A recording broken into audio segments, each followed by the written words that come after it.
Hey, this is Sarah, and today I'm going to talk to you about the third book that I've read in 2012, which I turned through in, I think, about 7 hours, and I'm not a particularly fast reader, and that was The Hunger Games. I was prompted to because obviously the movie's coming out and everybody was talking about it. It's really, really good. It's by a woman named Suzanne Collins. I've never read any of her stuff before, so I haven't even looked in to see if she's written anything else. I'm currently reading it through the Kindle app, actually, so I'm using that on my phone, which is working out really, really well.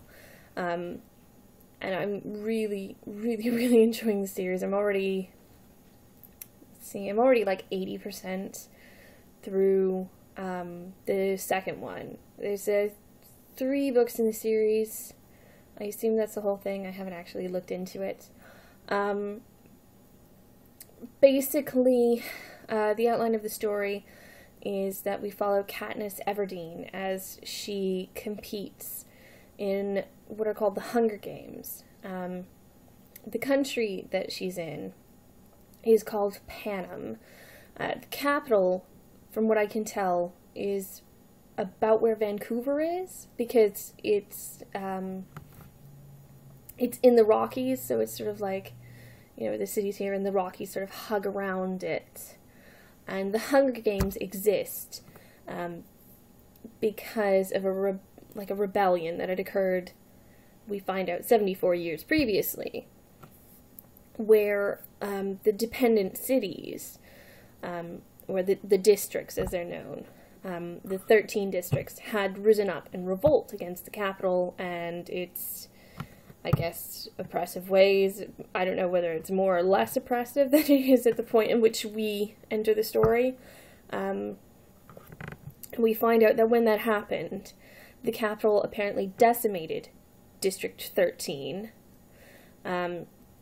and districts 1 through 12 now have to compete in what's called the Hunger Games, which means every year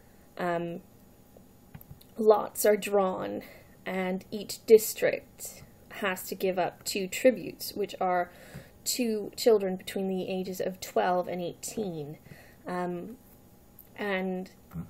we hear that automatically each child will have 1 sort of lot in, and with each additional year they'll get an additional ticket in, I guess. So it's a cumulative effect. So when you're 18, at minimum you'll have, I think it worked out to 6. I don't think you wind up at 13 you get 2, and the one you had the first year, I think it's every year you get an extra 1 added in. But your name is in the ball, I guess. I was paying attention when I was reading it. And they're, especially in District 12, they are in a constant state of deprivation. But each of the districts has a specific sort of industry. And District 12, where Katniss is from, and where we sort of seem to learn the most about, at least in the first one, and as far as I am in the second one, their industry is coal production, so coal mining, and that seems to pretty much be it. There's a sort of merchant class that deals with the officials and things like that. You get the baker, the candy store, the mayor, stuff like that. But primarily most people seem to work in the mines or have something to do with the mines. And if they don't, if they haven't come up with some other way to sort of earn their keep, then they just starve. It's hard because there's so much that winds up being necessary parts of the plot. It's one of those things. It's the same reason why I'm sort of at a bit of a loss to go into more detail with the when I was talking about the Game of Thrones before, because the problem with the Game of Thrones is that you can't discount anything as being a spoiler, ever, because it seems like every little bit comes back. And the Hunger Games seems very, very similar in that, I suppose the devil's in the details, really. You know, it does come back, all the little bits and pieces. It's good, though. I'm finding the series really good, in that, as I'm on the second book, and as I'm reading it, I feel like if I had tripped into the second book, I'd probably be able to figure out where I was fairly quickly. I'd be able to sort of, you know, just get acquainted with the story really easily. Her writing style, Suzanne Collins, is, I mean, I'm enjoying it. I don't normally go for anything that's sort of listed as, like, for youth or whatever. I normally, you know, it's not my sort of style, but, I'm enjoying it because she doesn't write in a sort of condescending manner that you get with a lot of, like, you know, young adult aimed stuff. You know, it is, you know, I'm not going to say, oh my god, it's fantastically well written, you know, she's not like a new Dickens or anything, but I don't feel like I'm being talked down to. And I mean, I've always been a big reader ever since I was a kid, and I've always had a fairly extensive vocabulary, and I've always had a fairly good grasp of the language. So, like, it would have been very easy when I was younger to feel like I was being talked down to.